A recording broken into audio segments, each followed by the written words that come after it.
सुवर्णपुर जिला कोटसमालाई प्रसिद्ध पाताली श्रीक्षेत्र पुरी श्रीक्षेत्र को गड़िला नुआ बस। वीर महाराजपुर विधायक ई रघुनाथ जगदेला पताका देखाई एहार शुभारंभ कर ओएसआरटीसी पक्षरु उक्त बस चलाचल करिबो। एने वीर महाराजपुर उपजिल्लापाल ललाटेन्दु सिंह अध्यक्षतार अनुष्ठित सभारे वीर महाराजपुर विधायक ई रघुनाथ जगदेला मुख्य अतिथि एवं आंचलिक परिवहन अधिकारी अजय कुमार जेना, ओएसआरटीसी जिला मैनेजर जयश्री और भाजपा राज्य एग्जीक्यूटिव विजय कुमार महाकुड़ प्रमुख अतिथि माने पताका देखाई शुभारंभ करथिले। उक्त बसटी पाताली बाहरी जालोए कलापथर दे वीर महाराजपुर, कदलीगढ़, बौद्ध, दशपल्ला, नयागढ़, खोर्धा, भुवनेश्वर दे पुरी श्रीक्षेत्र में प्रत्यह जीवाआसिबा करिबो।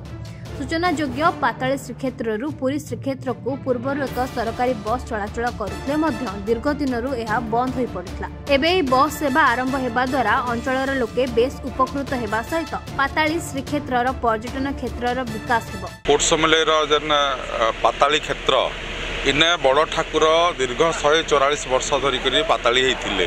तो पूरी जगन्नाथ धाम पुरीर जमती महत्व आमर इने पाताली भी सेमती महत्व। तो बहुत लोक पाताली को आसवा लगी चेष्टा करथिले दर्शन लगी, किंतु प्रॉपर कम्युनिकेशन नहीं था, बस सेवा नहीं था बोली आसी नहीं पारु थाई।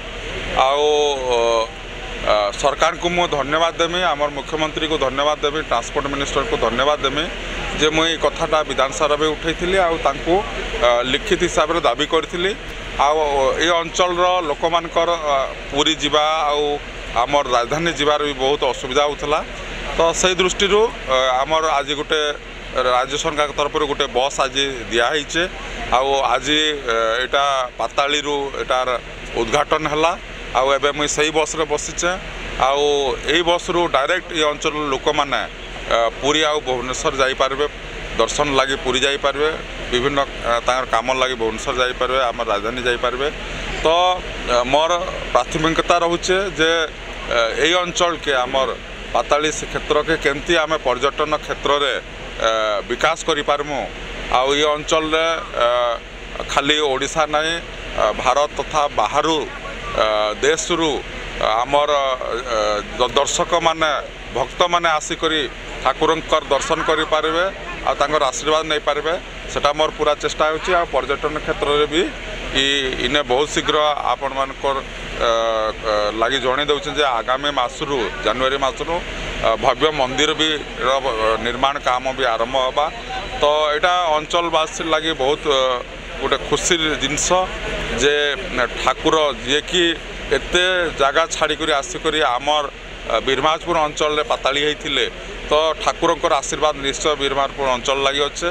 बीरमाजपुर केमती विकास होगा से लगी मुई मते लोक मैंने जहाँ दायित्व देचन मुई निश्चय तांकर आशीर्वाद रु तांकर सहयोग से दायित्व निभामी। आ अंचल के पर्यटन क्षेत्र रे आगे नेबार लगे मैं पूरा प्रतिबद्ध अच्छा। आज आमर पाताली श्रीक्षेत्र पुरी के आज गोटे नुआ बसर शुभारंभ है। ये बस चलबार बहुत यात्री मैंने आमर पाताली श्रीक्षेत्र पुरी के जापारे। आज पुरी भी बहुत दर्शक आम पाताली श्रीक्षेत्र के आसिक जगन्नाथ को दर्शन करें। से लगे आम सरकार को बहुत बहुत धन्यवाद अर्पण करुचु।